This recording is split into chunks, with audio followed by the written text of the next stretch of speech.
So I'm just going to start cutting out my letters for my logo. Now, that's the best way to get those out of there. You just give them a whack on the countertop.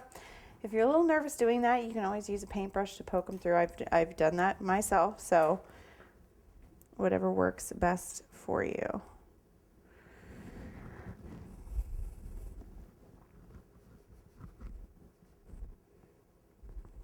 So what I'm going to do is I'm going to kind of remove everything I don't want with my paintbrush first.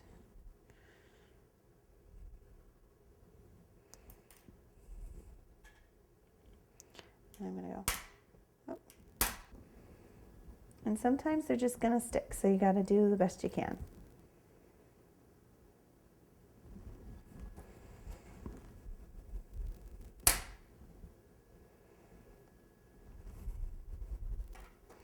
Now if it doesn't cut completely through, don't try to force it out, just cut another one.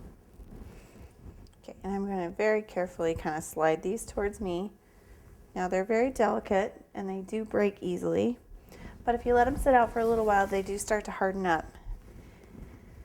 Now what I'm going to do is, if you remember on that pattern piece, we had that logo placement. So all I'm going to do is cut right along that line, and I'm going to put the bottom half right back on the piece, just like that. So now all I have to do is figure out where I want everything to line up. And I'm actually going to work from the middle out.